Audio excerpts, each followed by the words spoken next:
See what the body needs, just to be a little bit more comfortable, a little more relaxed. Sometimes it's just like,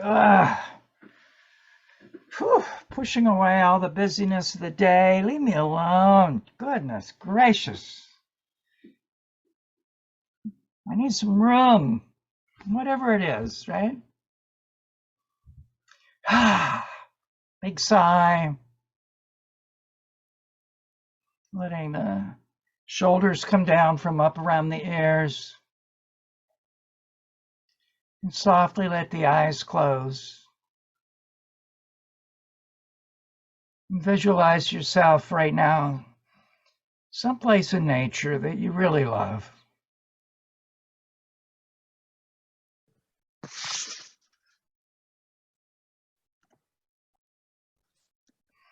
Just notice what it's doing to you, this place. The earth underneath, the sky overhead, whatever's around you.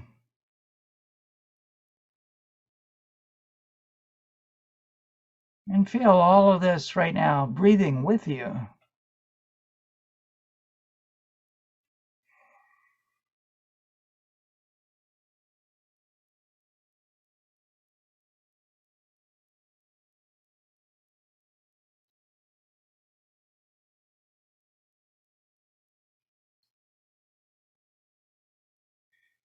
And I invite you to let an intention arise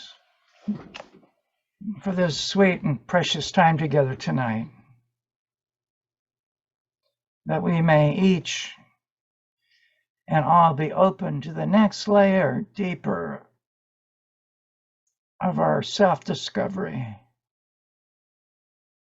Finding out who we really are, instead of all the things we've been led to believe.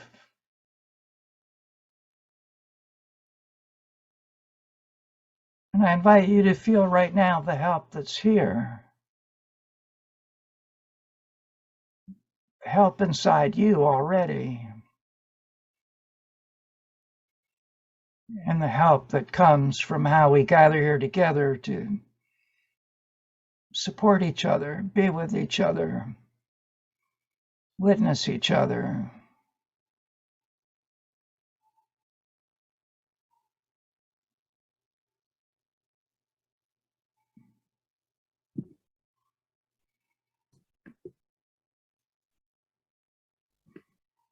Take a moment now and feel the cosmic pull that moves through all creation.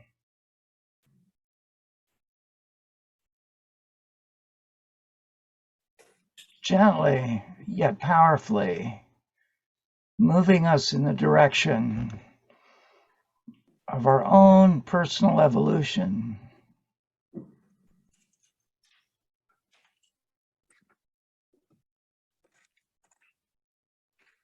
This powerful yet gentle force, the guide says, permeates every particle of your being, every level, mental, emotional, physical, spiritual.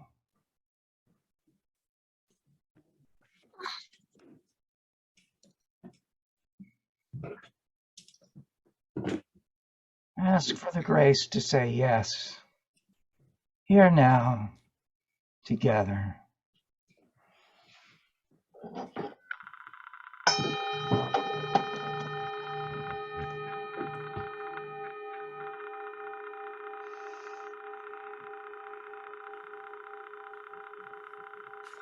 Welcome, everyone, to our Pathwork Village that we create together. And we call it that because each one of us has an important place here. No matter what you think about yourself, you matter here. Your energy matters. We can feel you. And we also need you, right? We're all pieces of a puzzle here to create something whole together. So let's just do our usual of saying your name and where you are, and just a couple words about what you're noticing right now inside of you to help us tune in to where you are right now. And anybody can begin.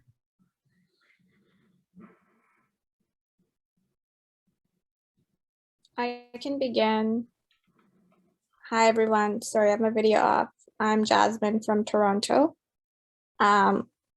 Right now, my body's at peace, and I'm really looking forward to this session. Mm-hmm. And that's it. Welcome, Jasmine. Glad to have you.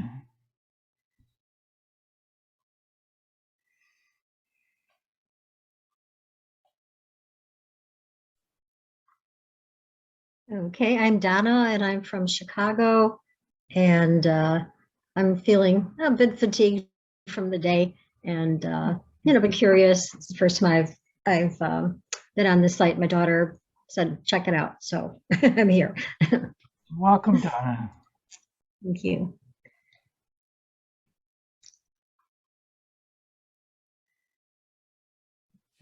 Hi, I'm Esther from Swampscott, Massachusetts, and I'm looking forward to learning about relationships. Okay. Welcome, Esther. Hi, my name is Tina. I'm calling from near San Francisco, California. Hi, Kat. Yeah, I'm feeling kind of nervous, but sort of excited and yeah, interested in this lecture. Thank you. Welcome, Tina. Hi, my name's Kath. I'm in Queensland in Australia.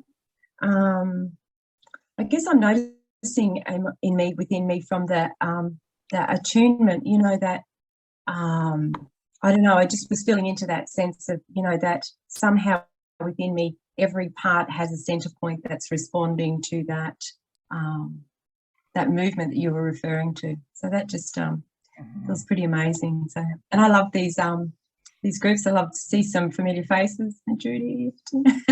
So yeah, so thank you very much for letting me be here. Hi, I'm Catherine. I'm a little north of Albany in Schaghticoke, New York, and I am feeling so exhausted and not well that I may hit a wall.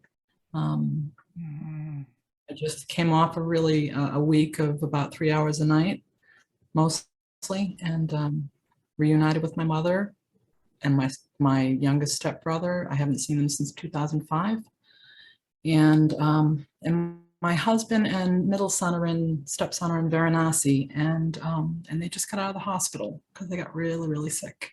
They were in the hospital for a few days, and they're on the mend. They just got released yesterday. Whatever that was in India at the time is so different.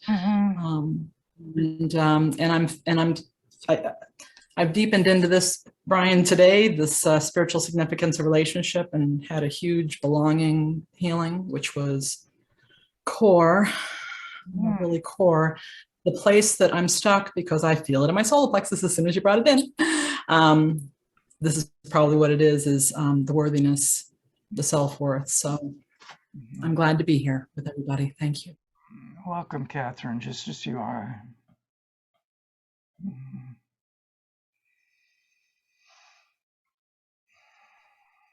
Hi, I'm Judy from Toronto. It's really nice to see everybody's face. Happy everybody's here.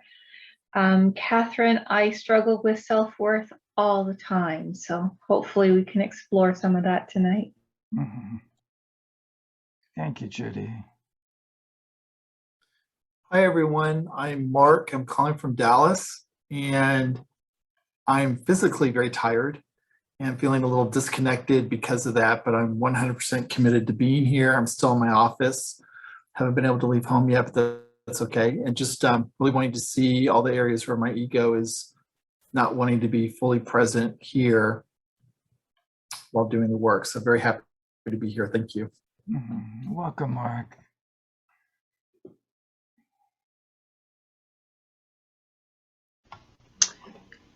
My name's Jane, and I live in New Jersey, and I'm feeling shy And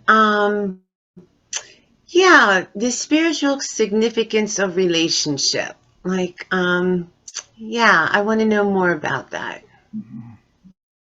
Thank you. Thank you, Jane. Glad you're here. Scott, That have to unmute myself for introduction. That would be a good first step. Hello, everyone. Very pleased to meet you all. Thank you, Brian.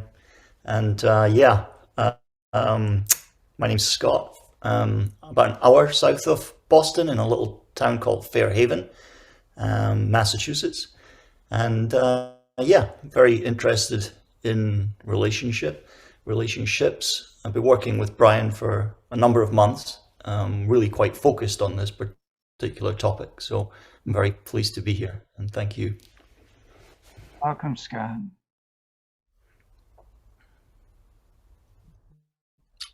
Frank, Richmond, Virginia. Physically tired, but glad to be here. Thank you. Welcome, Frank. I'm Alexandra, and I live in Harrisonburg, Virginia.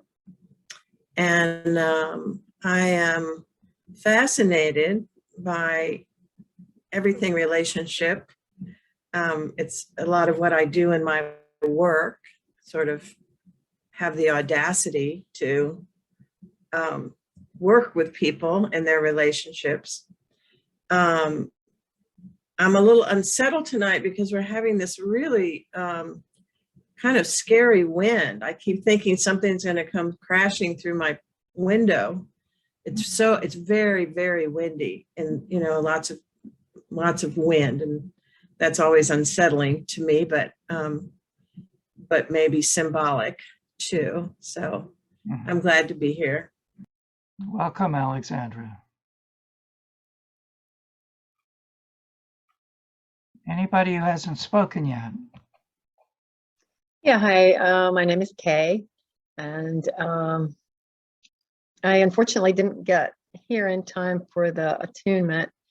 I just finished work, and so I'm tired. Had a good day though, and so I'm glad to be here. Glad to see everybody. Hi, Janie. Welcome, Kay.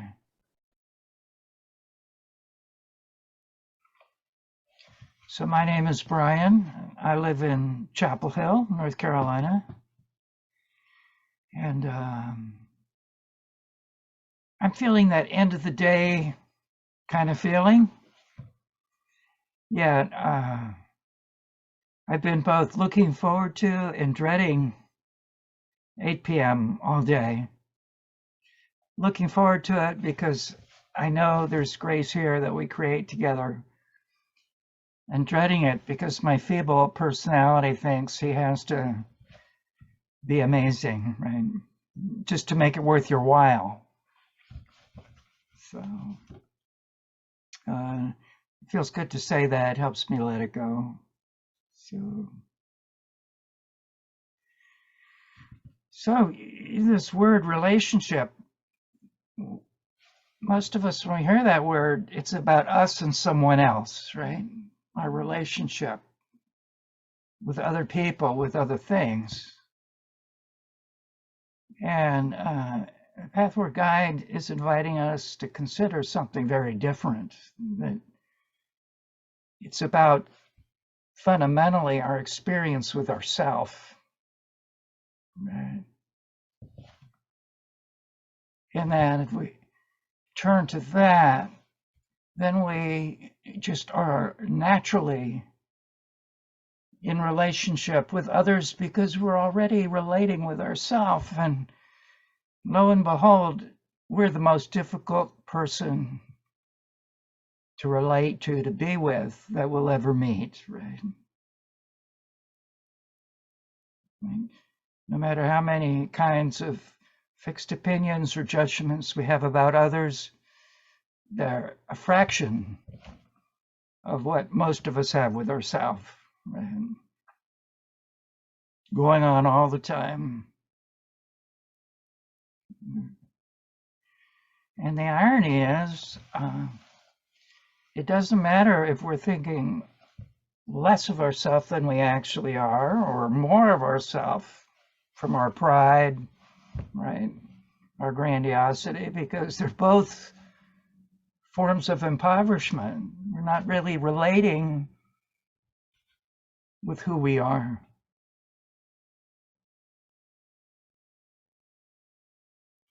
Relating with an idea, a storybook character that we've come to believe about who we are. So, you know, the interesting thing about this work is it's so powerful in dealing with the human side of things, our wounding, our fear, our self-doubt, our shame, our guilt, right? That it's easy, and I observe many people associate this work, the path work, with hard work of having to take these things on, and it is hard work. Yet it's only half the picture. And what we want to do tonight is help each other get a taste of that other half of the picture, which is who we actually are. Is pretty amazing. You know, to be a human being, to be a spiritual being in this vulnerable human body, right? With a dualistic mind that always is trying to separate things into pieces that can never be put together. And yet there's still a part of us that knows we're something more. We often experience that like our longing. I long to be fulfilled, right? I long to have something more than I even know or can imagine. Right? So in this work, we really honor our longing, because it's the part of us that deep down knows who we are. So, you know, our mind that has this story about us is actually like an island in a sea of consciousness. And we're actually that, just as much that larger sea as this little island. All this island is the human expression in us, right? In our individual consciousness of who we are, which is oneness. Like the guide says, above the human level, you know, like me, Brian, there's only one consciousness. And that's true about each one of us here, no matter, you know, how deep you think you are, or how shallow, or how long you've studied a spiritual path, or how new you are to it, right?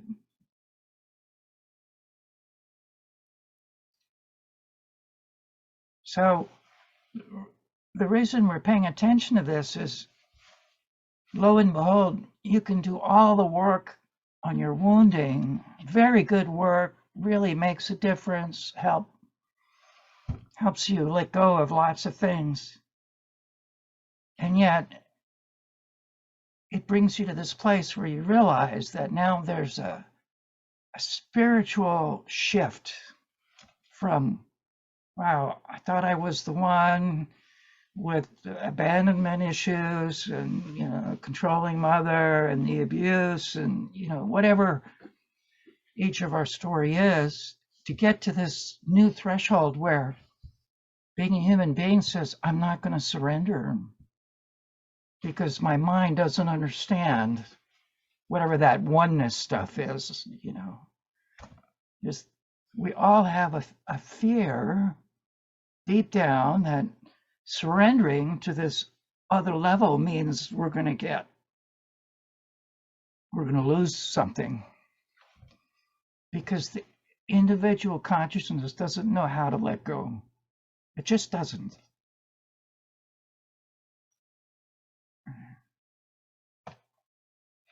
So I'm just going to say again, really what we're looking at here to make relationship work, we want to start with what's my relationship with myself, because whatever that is actually what I'm going to experience with the others that I meet. Right?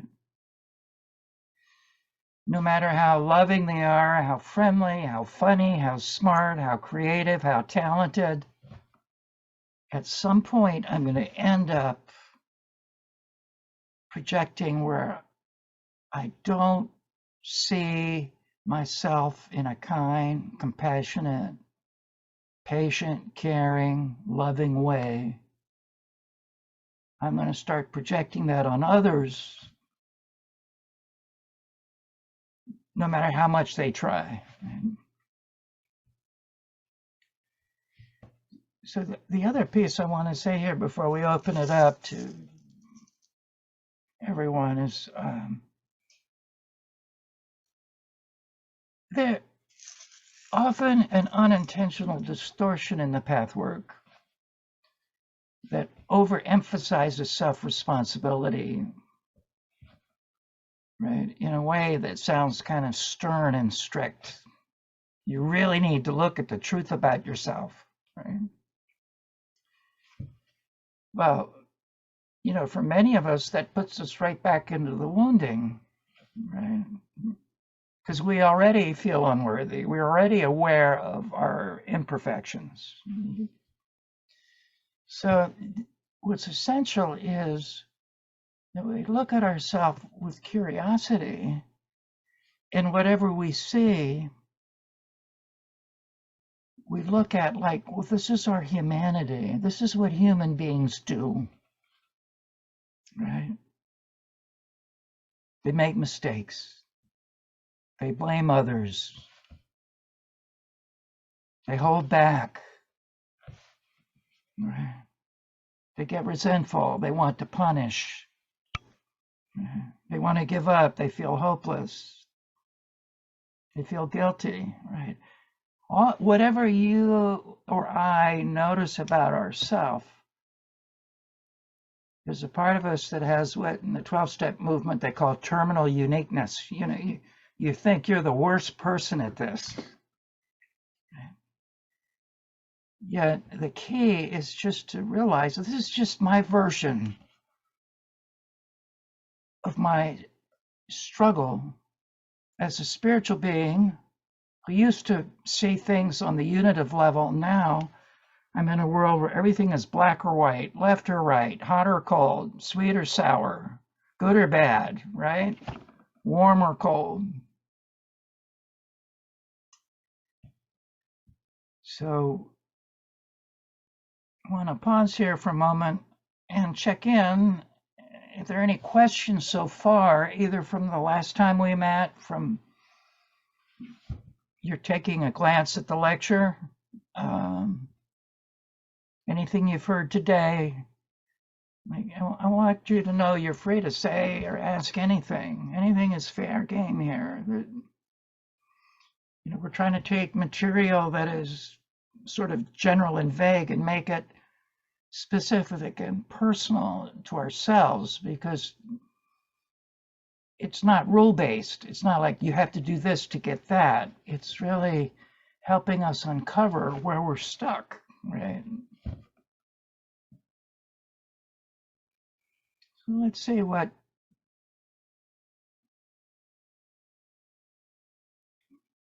you want to ask here or say or reflect on.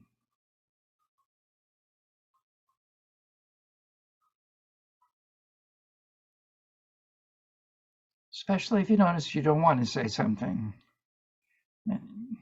This is the place to take a risk, right? Like, the nature of relationship is there's always a part of us that's holding back. Is this person safe, right? Is this situation safe?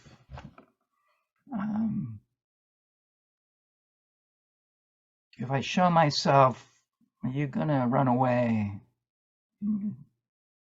Will you judge me? So I'll share. In the beginning when you were, started giving us sort of like an outline about the lecture, and when you went into saying, that it is the relationship with ourself that is the fundamental relationship, like I had all this like excitement in my body. I said, oh yeah, that's right. That's it. Like, and because prior to that, I was thinking that it was relationship with the other, and it is, but that's where the pressure, I felt like the pressure was when I related to relationship with the other. But having a relationship with myself definitely felt very exciting and uplifting. So I wanted to share that. I forget it all the time. Forget it. Yeah.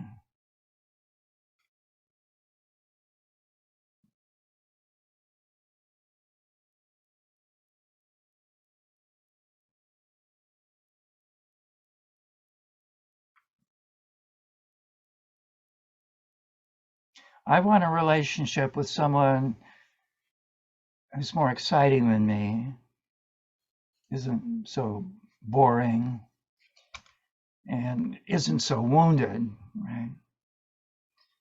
I want a relationship with somebody that just sort of makes me feel free from having to be with myself. I mean, even though I know better.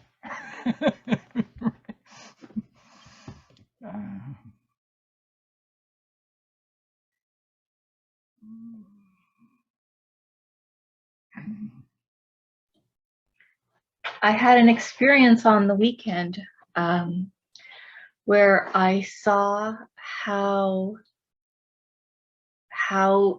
fundamentally inside of me it is to blame. It's so much easier to, I have a really nice husband, and I blamed him for not meeting my needs.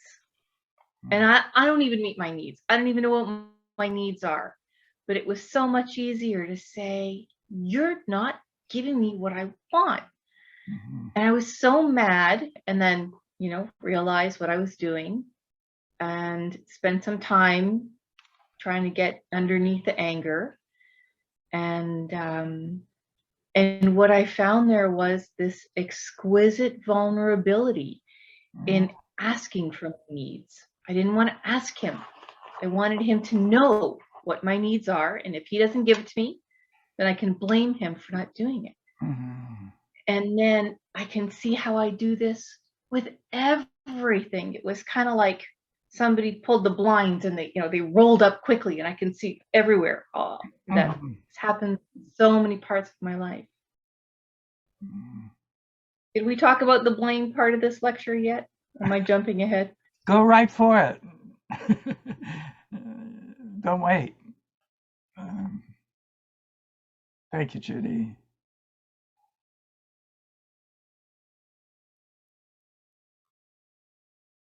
So, Judy, what I'd like to add. Go ahead. Sorry. Jasmine, go ahead.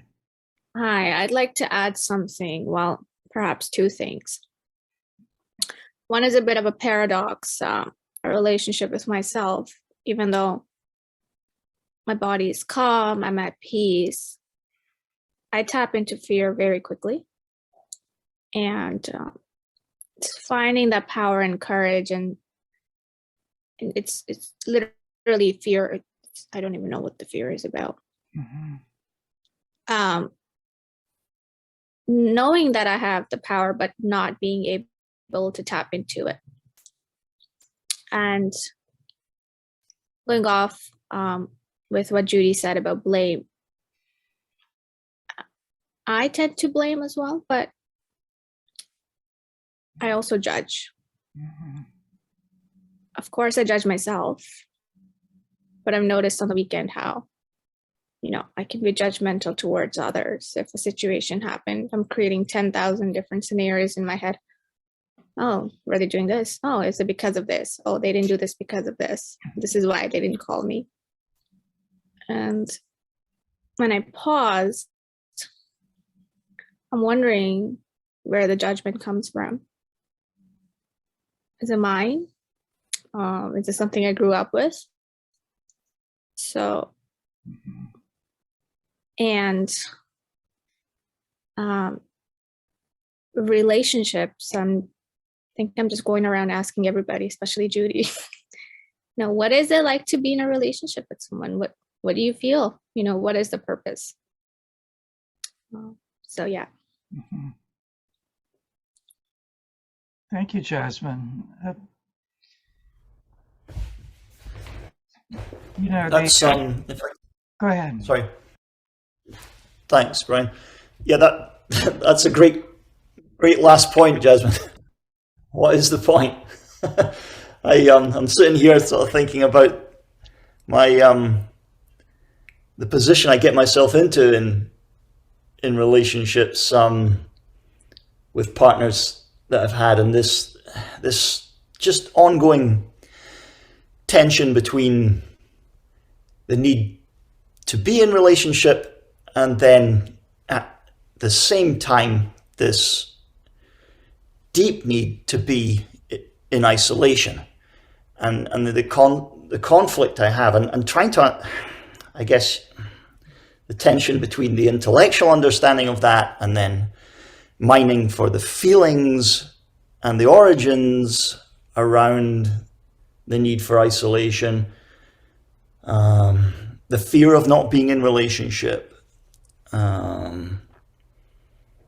not really knowing how to love on a much deeper level, where perhaps the desire for being alone and wanting to remain isolated diminishes. I can't see it ever really going away because I know that is who I am, and I accept that. But it's that tension between these two things that I just have to live with.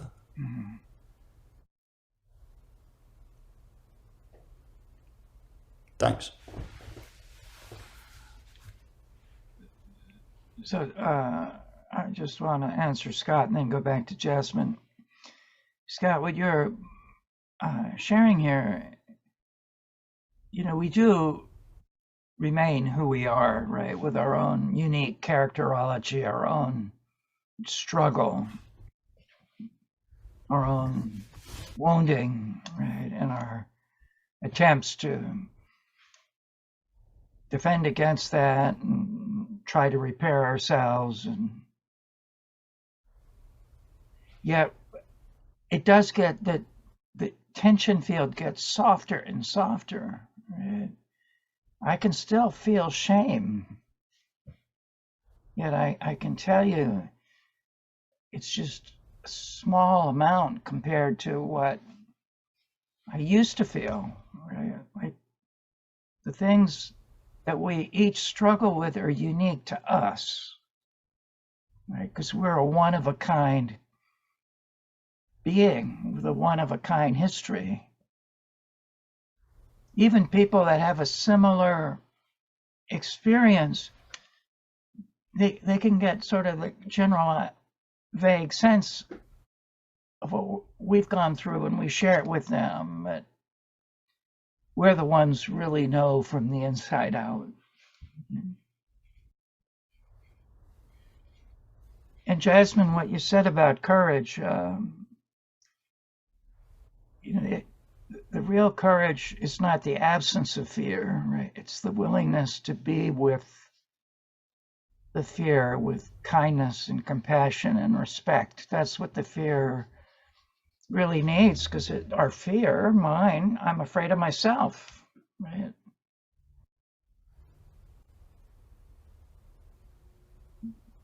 I'm running away from myself. Now I'm afraid something out there is going to get me, right?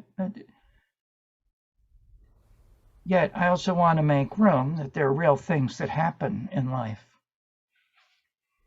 that give our fears of being hurt, not being safe.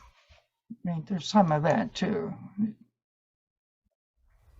Yeah, as we just keep opening our field to all the ways we are afraid without judgment, the fears can rearrange themselves in a way that now it becomes more clear. Okay, this fear I can work with here. This fear over here just is what it is for now, right?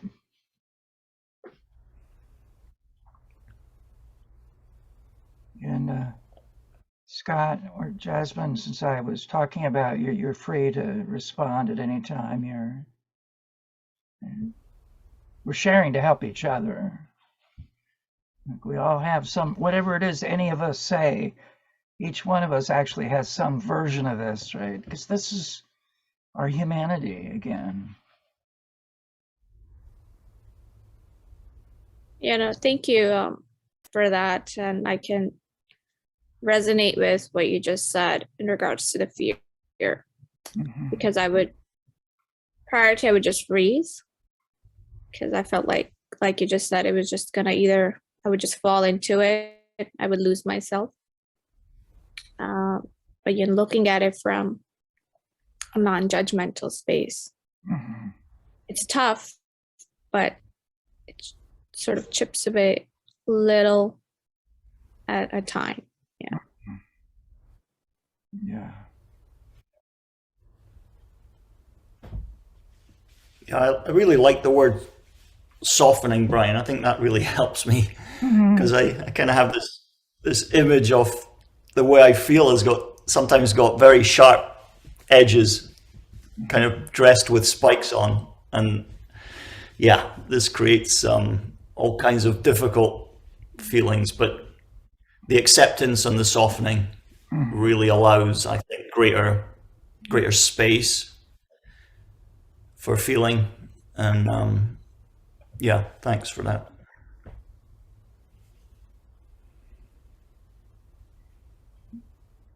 Anyone else here before I continue? Ryan, I think I have a question. Sure, Mark.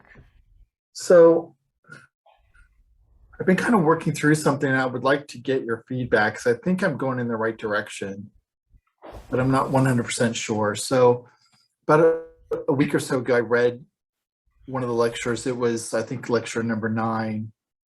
Doesn't matter which one, but it was talking about how heaven and hell are all within us.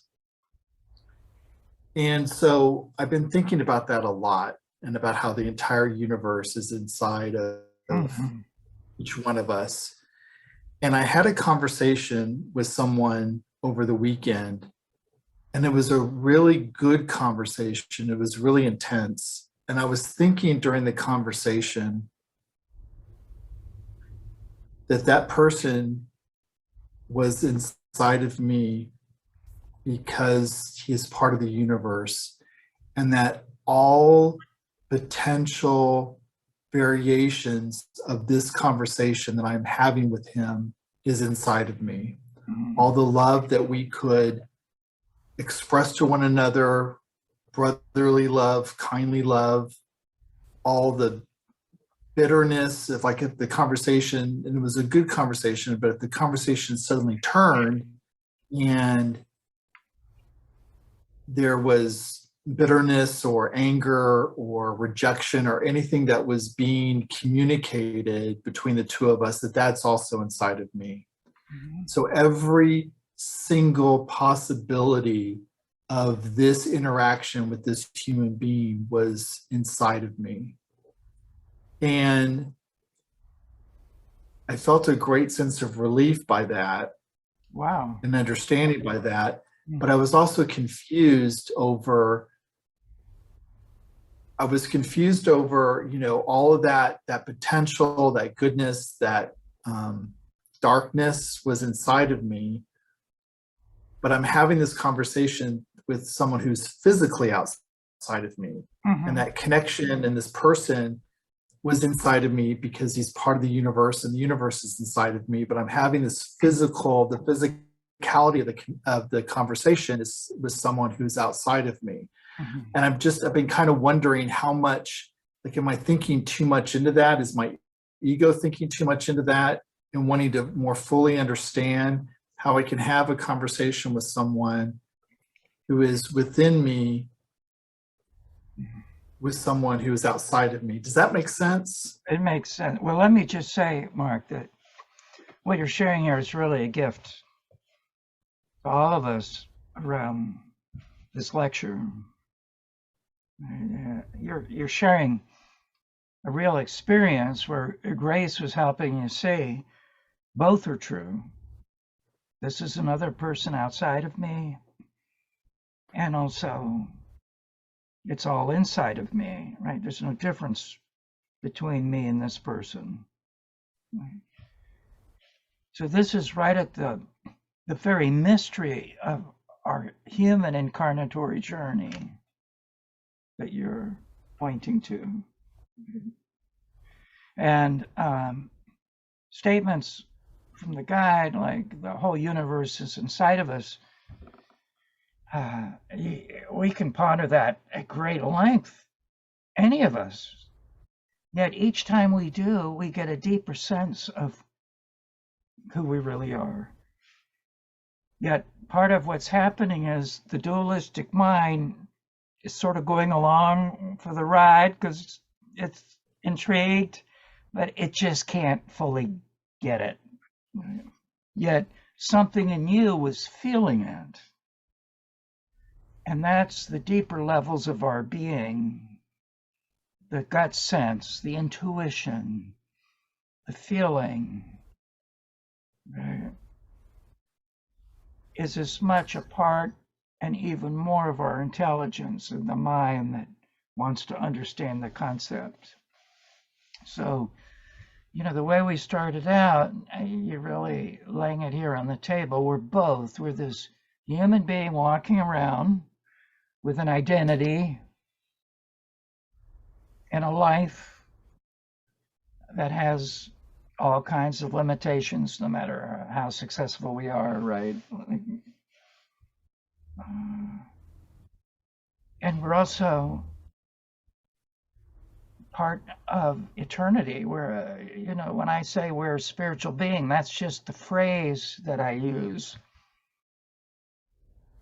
to describe we're something much vaster that's temporarily in human form and will return to the vastness. And the pathwork is not a belief system. It's a set of tools, really. And the guide says, look, just keep using what works. What doesn't fit, just let it go. Yet the view on incarnation is fascinating. Some of you are familiar with it.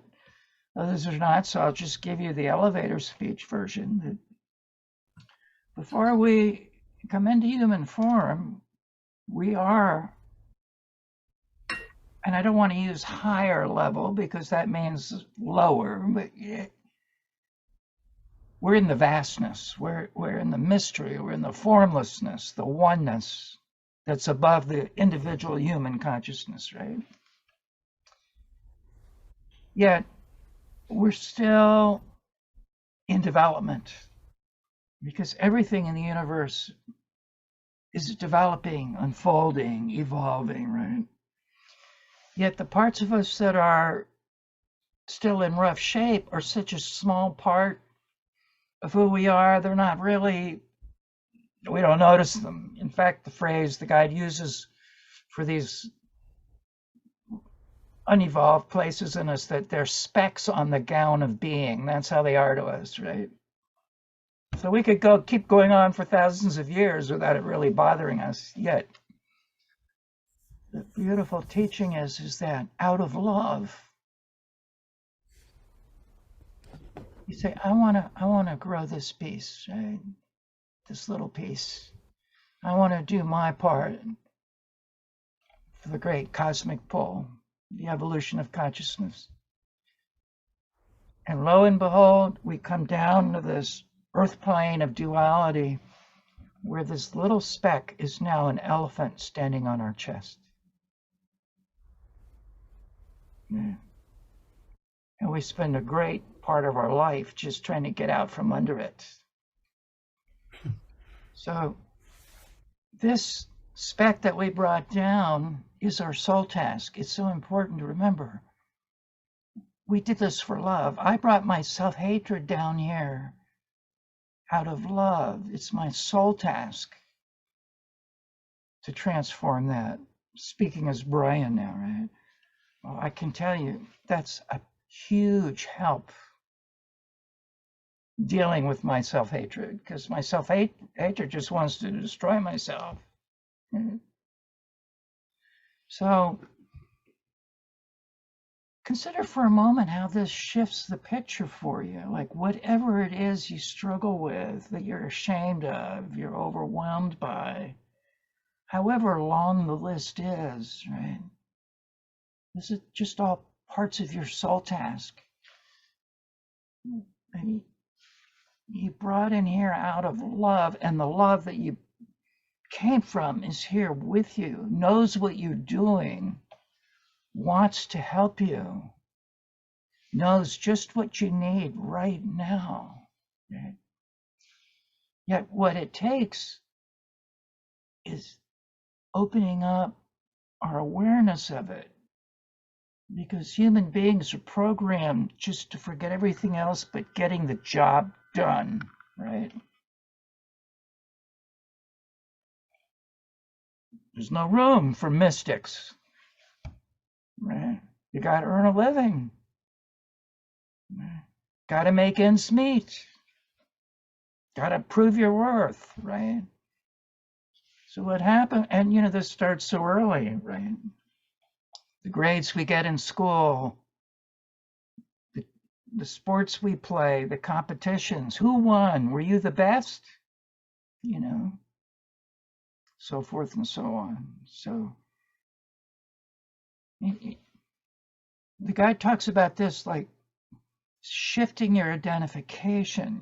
Our identification is with this part of me here, right? These wrinkles, this age, these aches and pains. And so how do we shift that identification? Well, coming here is part of it, because we're plugging in together in a way that we can look at the screen and see people like, wow, there's something going on here for Mark. I want some of that, I can relate to what Judy was saying, and Jane,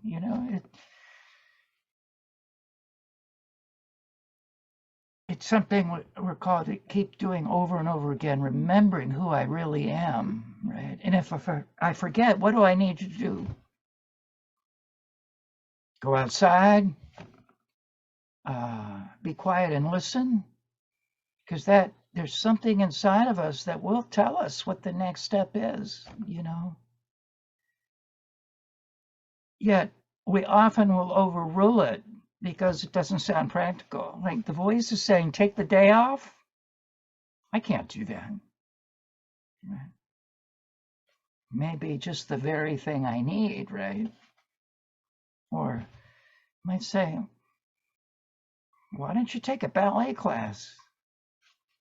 Me? I'm a guy, right? But you say, wait, the main point I want to make is every hour of every day, this vastness is actually speaking to us. Right? And it's a question of reorienting and listening and valuing what it says. Yet we're also trying to let go of a whole lifetime of being taught what's really important, right? You go to church on Sunday or temple on Saturday or the mosque on Friday, that should take care of it. And the rest of the time, you chop wood, carry water. So naturally, most of us think that's who we really are, right? We're more or less successful at it. Yet it's not what we came here to do. It's not who we really are. So whatever our struggles with relationship are, each one of us has our own unique set of things, even though there's some common things, right? It's not just our wounding. Jane. So Brian, I always thought, like, I don't, you know, I just always thought that one of the things about relationship is that by being in relationship, it's an opportunity to learn about ourselves, right? Like because the other person will bring out either the higher self or the lower self, and it's sort of like without that relationship, I don't know if we would learn I don't know if we would learn what we need to learn in relationship, right? So I don't know, I guess it's like, you know, for me, like if I'm at work and my coworker, you know, does something that automatically I feel my insecurity will come up, like I don't want to be in relationship with her because I don't want to feel the insecurity, you know? So, yeah, like I think being with the other kind of is, I don't know, they're like our teacher that we didn't ask for. It stirs the pot, doesn't it? Yeah. And your point yeah. is right on, Jane. You see, we think about relationship like the person I'm in love with or dating or going out with or married to. Well, yeah, there's that. Yeah, it's really about they're the worst. I interact with. They bring out the real low stuff. Right. Yeah. I'm going to say something. Alexandra. I wanted to follow up on what you're saying, Jane. I feel like I'm never better than when I'm alone. Meaning, I have no issues. I have no issues. I'm doing great. I'm a wonderful person. And then I get in a relationship, and it kind of reminds me. I don't know if any of you are old enough or had this in grade school, but they used to come in our classroom like the dentist or something, and we would eat these red tablets. Yeah, disclosing tablets. And it would leave this dark red on the places on your teeth where you had plaque. And that is my metaphor for a relationship, because it feels like the relationship reflects where I have plaque, you know, on my, you know, where I have jagged edges, where I need healing, where I need transformation, whatever. And it's just sort of funny to me how I'm so surprised every time, because I'm doing so well. When I get in a relationship, it all falls to pieces. And then I see what a wreck I am, kind of, you know, or, you know, how much I still have to, just how much flossing I still need to do. So that was fun, Jane. You reminded me of that. I'm doing great, by the way, because I'm not in a relationship. So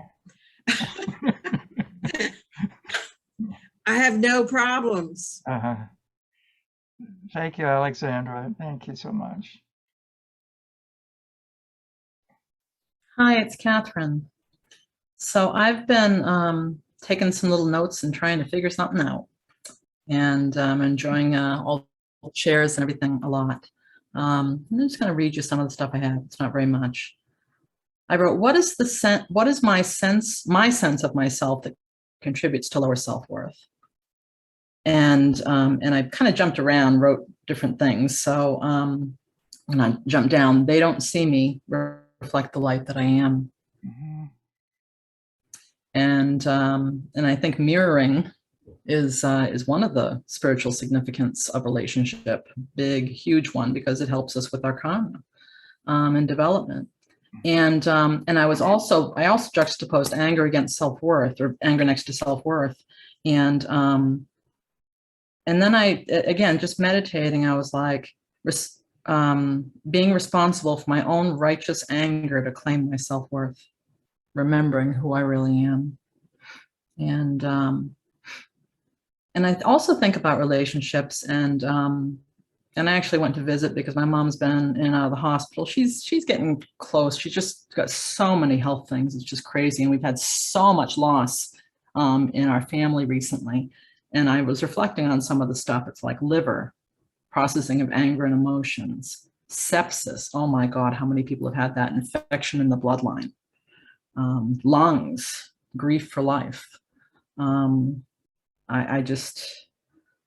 So I'm floating around with all these things. Actually, I'm grounded with all these things. Say that. And just trying to deepen into that place. I feel like it's behind me. It's like, but there's just a little something, just like locking it in. It's just a little something that's still, and what is it? I mean, I think I'm doing it. I'm getting very undefended with the family. Claiming my own power, respectfully, being gentle and loving, but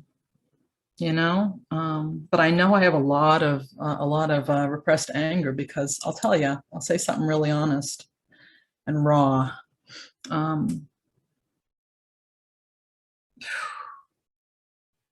I was sleeping with my mother for a couple nights when I was staying with her because I'm a healer, and I thought that my more coherent field would help her support her health as she returned from the hospital, even though I wasn't sleeping. And I got up because I was drinking a lot of water. I got up to go to the bathroom. I came back and I grabbed my bottle, which is one of those green water bottles you sometimes see people have, glass water bottle. And as soon as I picked it up and put it in my hand, and I would never, ever, ever do this, but I thought, hit her over the head, kill her, it'll be all over. And I was like, oh, wow.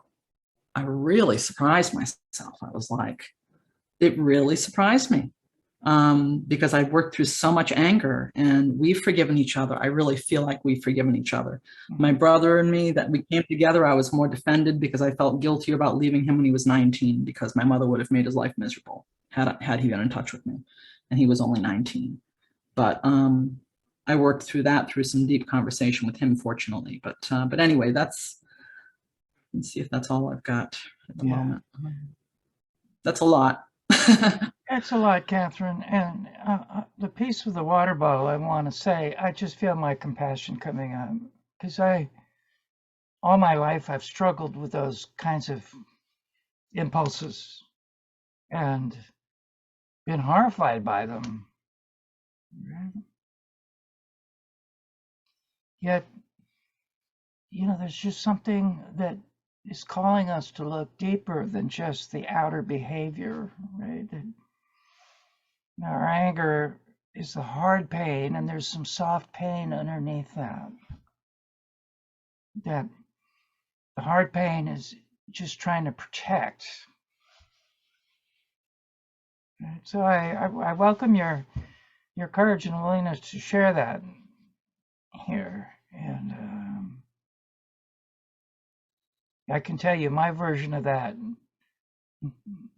for a long time brought me a lot of shame and guilt. Like, what's wrong with me? I have feelings like that. So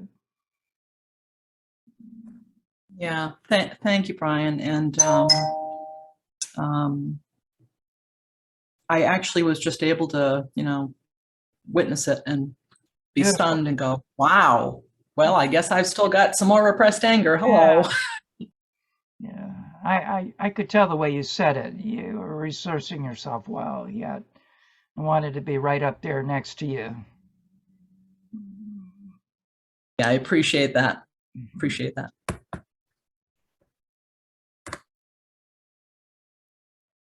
Okay, let's see who else here.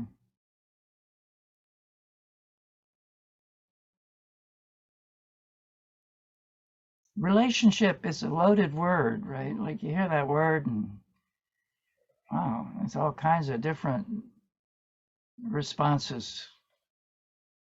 Longing for and fear of.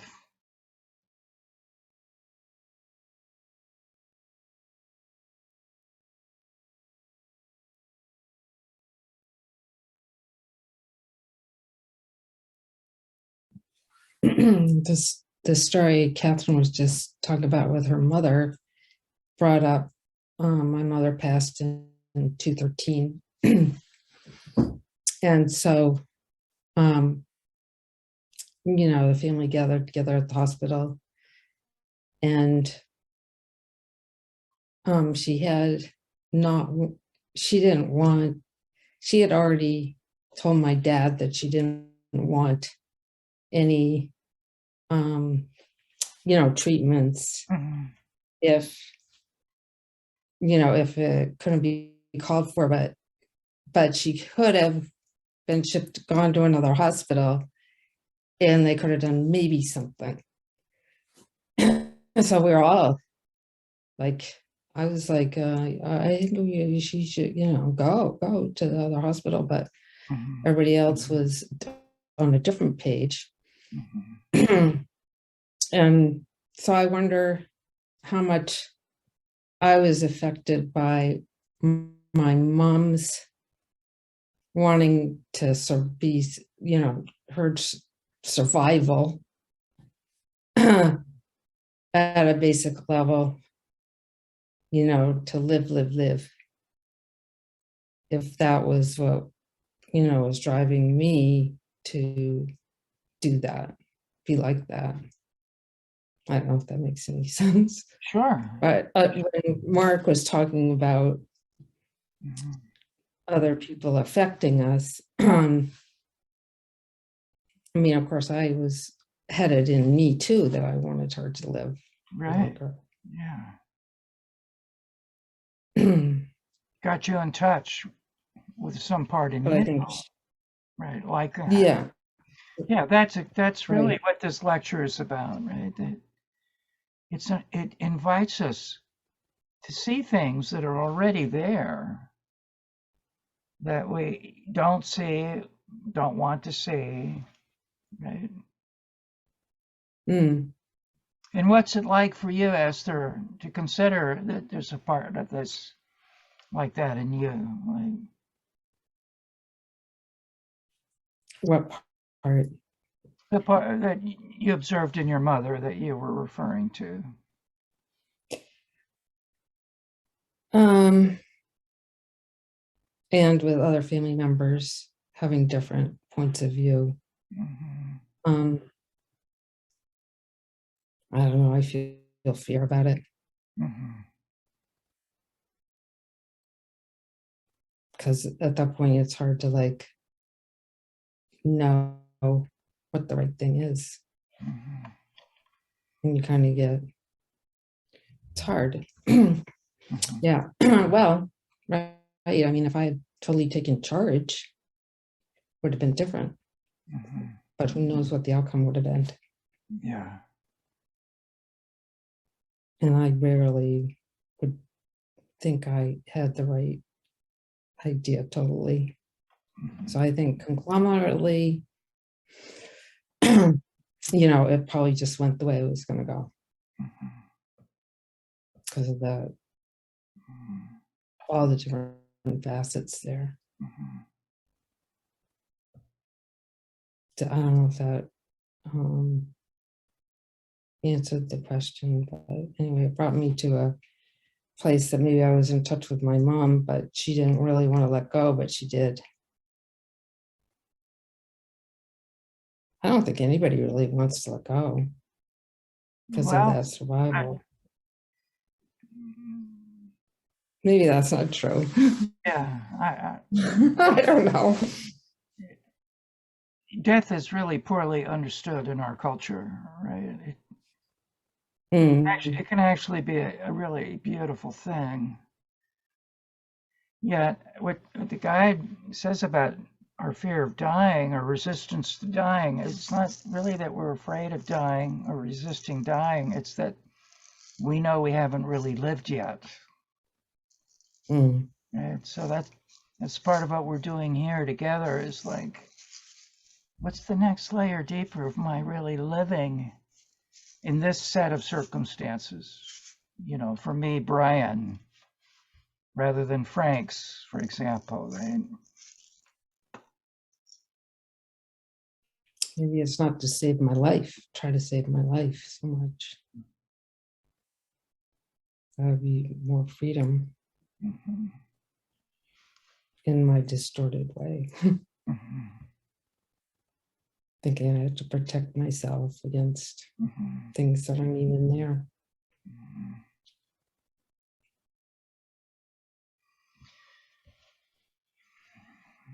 Tina, were you going to say something? Or just, okay. So what I want to do is take a moment and invite us to look at the screen and realize like we're in relationship right now, right? With each other. Some of these people, you know, some of them you don't. And in fact, this is quite intimate relationship here. Right? We're not doing small talk or trying to impress each other. And even as I'm saying this and you're looking at these faces, if any softness that you feel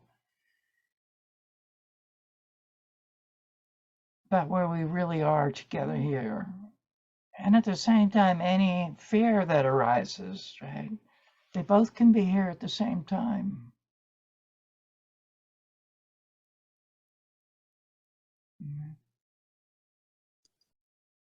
I just might say that there's a part of me that wants to see the faces that only have names in the boxes. Mm-hmm. Okay, Frank, thank you. Yeah.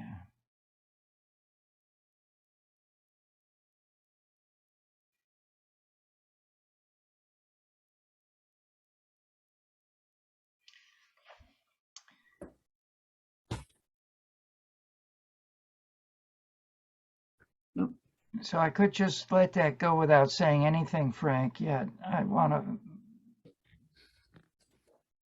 say I can relate to what you're saying, and there's also a part of me that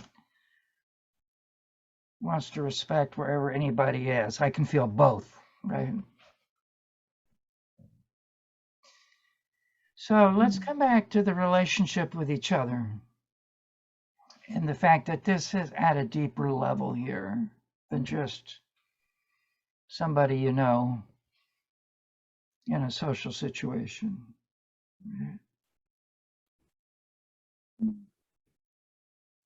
So remember, we came here into the earth plane out of love. And really, the guide says love is the most powerful force in the universe. It just permeates everything, seen and unseen. So what I notice what happens around the human contact is you see that word love and it's like, well, wait a minute, I didn't say I love you.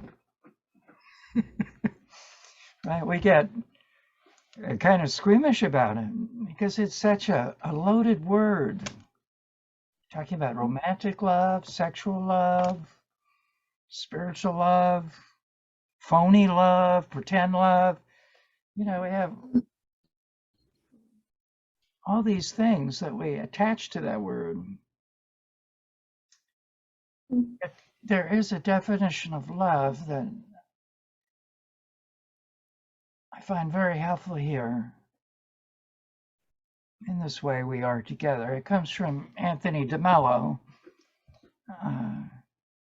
He's a terrific guy. He's dead now. He's a Jesuit priest from India who was kicked out of the Catholic Church for being too human. And he has several very thin little books, 75 pages or so, about this size. And one of them is about love. And he says, love is just seeing somebody as they really are and responding accordingly. Right? Wow. That seems to make it accessible, right? I just see you as you really are.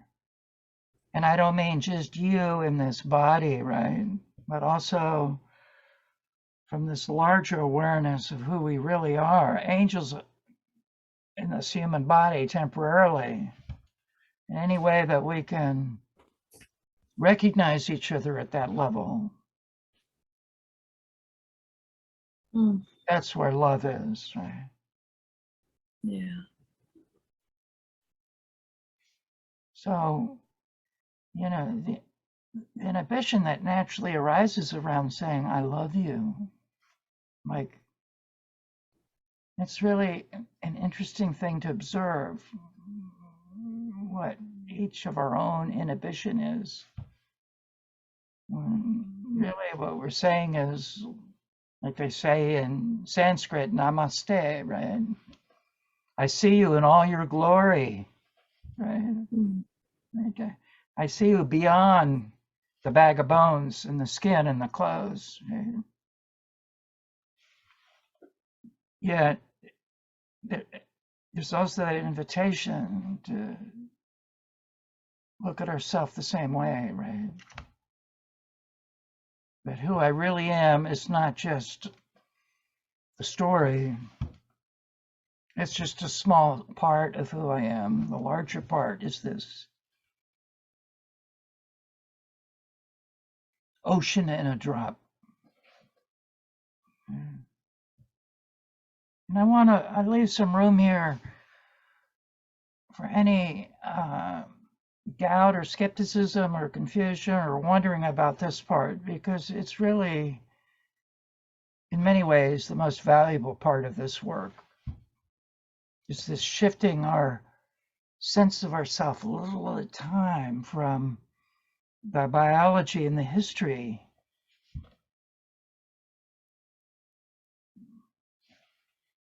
to that realer self, vaster self. And we get it in glimmers and shimmers, you know, like a moment or two at a time. It's like when lightning goes off in the dark, right? For a split second, you can see for miles.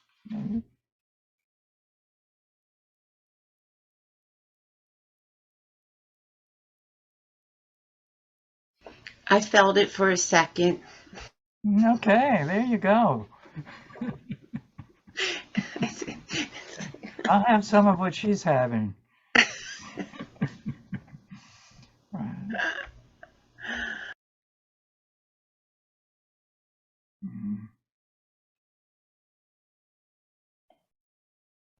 The other side of that is the barriers I put up so that other people can't really see me. I don't want people to really see me and really love me.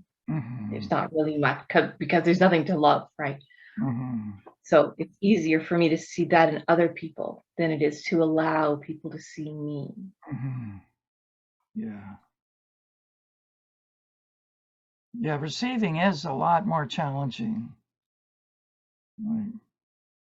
When we give, we have some sense of control, right? I would like to say that from what Judy just said, that I've experienced that too, that I didn't want people to see me. So thank you for saying that, Judy. And I have been working through that when that happens, that I don't want God to see me as well, that I want to try to block myself from God, because I feel that relationship that I have with that person and not wanting to see me is just a kind of a rough, crude, watered down the line connection to my relationship with God. Mhm. and not wanting God to see me. So just wanted to say thanks, Judy, for saying that. Mhm. Thank you, Mark. Yeah, this is a really, really place of work, yes. And oh gosh, my brain hasn't been I've literally, my cognitive has been shutting down some. Let me see, what was I gonna say? Oh yes. I was recently meeting with my mentor, and I had a realization a few weeks ago, and I was like, wow. I said to her, I'm not hiding my power from you, right?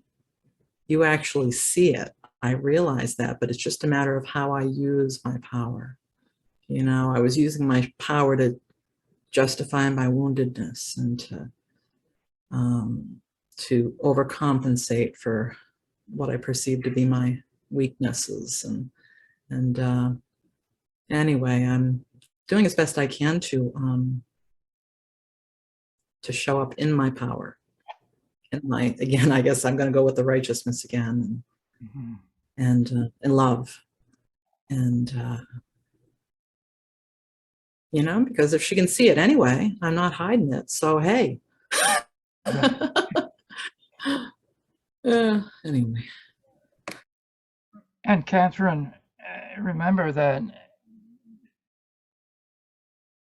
our real power comes from our vulnerability, right?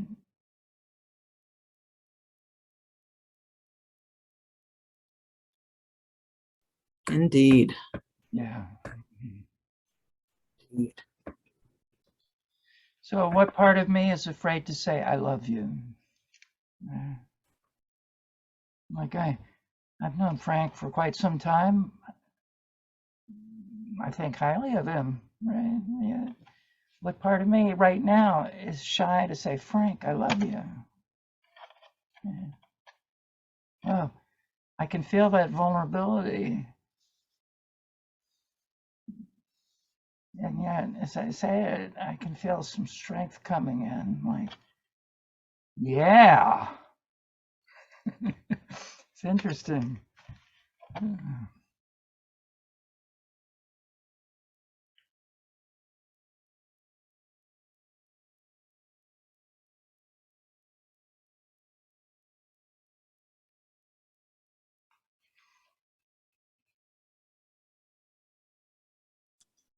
I'm trying to take that in, Brian.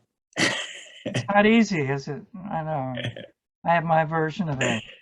Like, now, it's easier for me to say it to you than if you had said it to me for me to receive it. That's interesting. Yeah, Makes me think of sure. what somebody just said here. Jane or somebody, I forget. Who, you know who you are.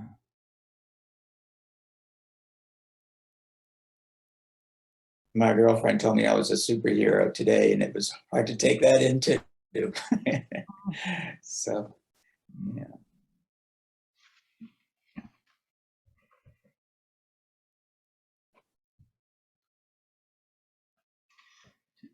So we have under 10 minutes left here. You can speak up at any time. There's a few things I want to say. You know, people been on this path a long time, others that are new, and one of the things I want to say is if you struggle with the lectures themselves, you're not alone. Right? That for some of us, many of the lectures are very, very hard to read. And for some of us, we could just pick it up and read it, you know, like the newspaper. Yet because there's so much in each lecture, there's this feeling we have that like I need to get it all to get the gift, right? And I was reading the lecture on real and false needs the other day, and there's a line in there where the guide says, look, just one line in any lecture is enough. Just one line in any lecture, right? Like, wow. It's really about the grace that's here. The lectures are just words on the page trying to show the grace in different ways. So we human beings from the mind can take it in, right? Yet the way I understand that beautiful line, that just one line is enough, it's like the grace is already here. It's already in you. You think you have to read the lecture to get the grace. Just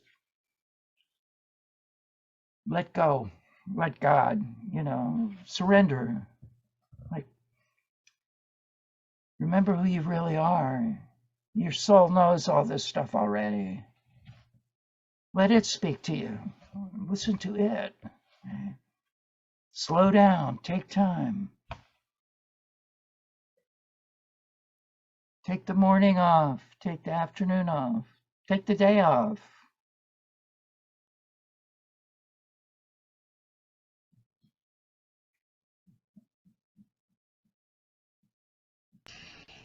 You know what, Brian? The other day I was thinking, what would the world be like if everyone let go of self-will? Just let go of that. It has to be my way or no way, or, whether it's conscious or not conscious. I just thought, wow, I wonder what the world would be like if we all just let self-will go. And I thought it would be quite boring. Possibly it would be boring.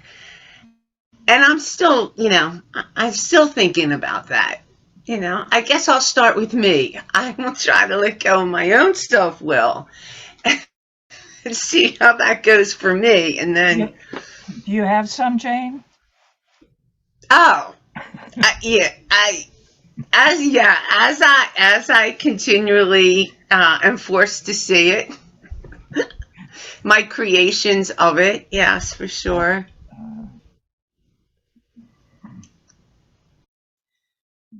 I thought self-will is what other people had.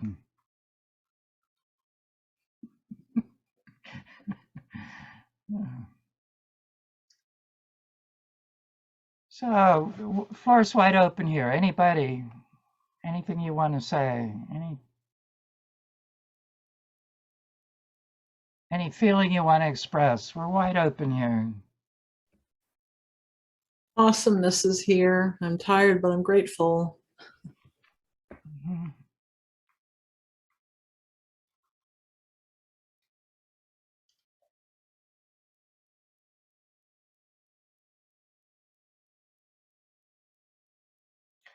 So I'm hoping there's a seed of curiosity.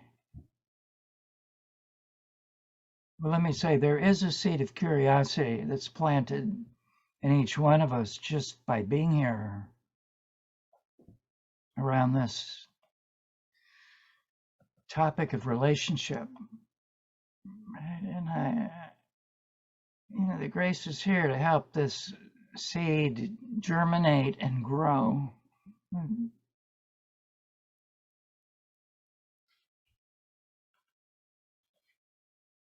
Like, it's what we're really here to do, is to be in relationship with all of life, right? Yet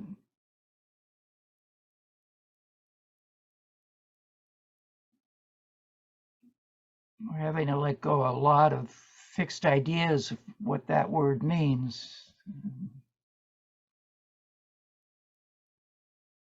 What our doubts and fears about it are, what our demands of it are, like mine is, I want to feel better than I feel, right?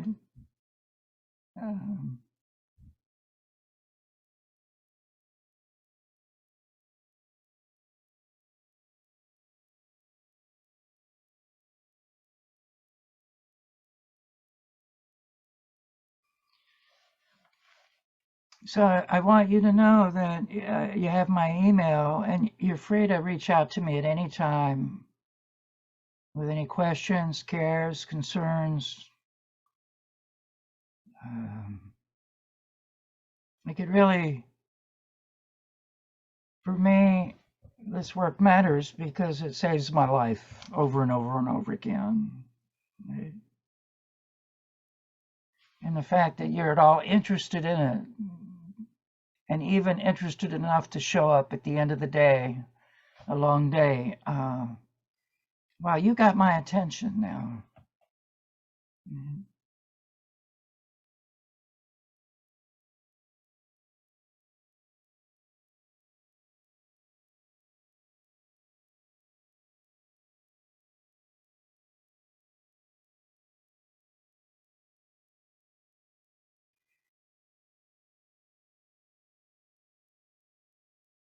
So those of you who've been with me for a while now, I usually have a customary ending here, and today I want to do it in a different way. I'm just going to invite us to hold up our hands and just in your own way, take your time moving around on the screen,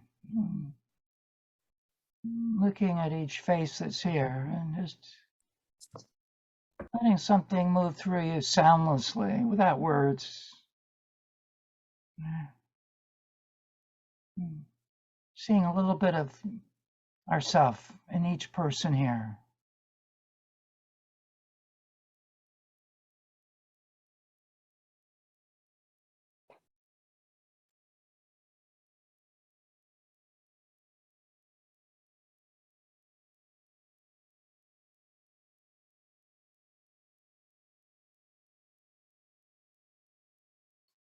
Thank you, everybody.